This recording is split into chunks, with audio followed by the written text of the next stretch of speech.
After the first race at Las Vegas, many drivers expected to advance to the round of 12 have suddenly been derailed from the fast track to advancement.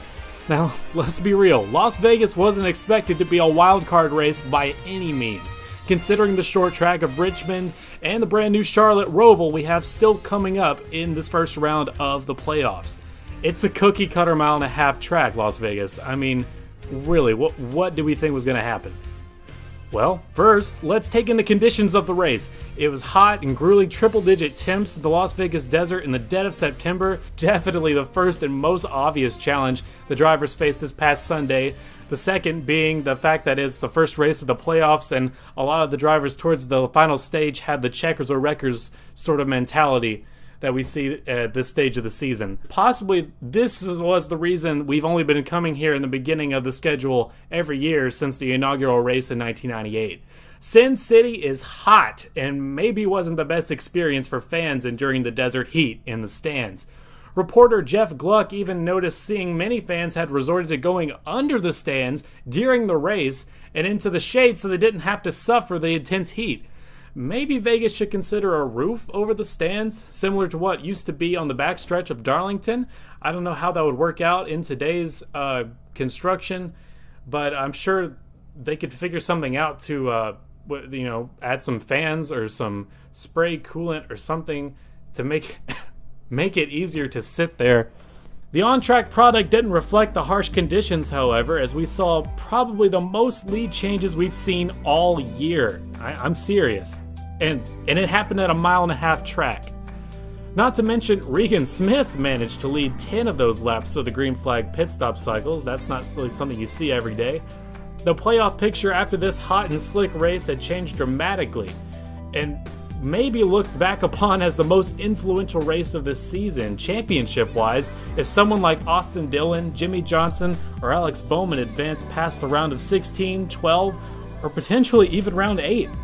Or what if because of this race, Denny Hamlin, who is now suffering the most on the playoff board with a full 20 points below the cutoff line, ends up not advancing?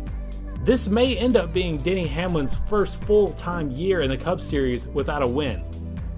Let that sink in. But on the other end of the spectrum, you take a guy like 7-time champion Jimmy Johnson, he has a chance to make up for the most abysmal season of his career if he can just stay consistent and keep advancing through these rounds. A win wouldn't hurt either. Chase Elliott and Eric Jones both don't deserve to be under the cutoff line, considering how their Las Vegas performances would have turned out if they had not been in the wrong places at the wrong time. Their incidents were both very similar, with Kevin Harvick being the one to have a cut tire and go into the wall, and Eric Jones being unlucky enough to be behind him at the wrong time and being involved. Same thing happened with Chase Elliott. Just really unfortunate for both him and Eric Jones being put in this position going to the second race of the first round of the playoffs. Not really where they deserve to be, but that's just the circumstances. That's racing, and hopefully they can pull back up and repair the wounds here. Joe Gibbs' cars had a lot of trouble with Kyle Busch going in the grass. Hashtag get rid of the splitters 2018. And Denny Hamlin as well with a similar incident. But the real focus we can take from this first race of the playoffs was Brad Keselowski getting that triple sweep. He's finally found his rhythm this season. It started with Darlington and it carried on over to Indianapolis with that final lap move. And now at Las Vegas, he was able to dominate the end with the restart. He's really good at these restarts. Got the captain, Roger Penske, win number 500. Great job for the Team Penske organization.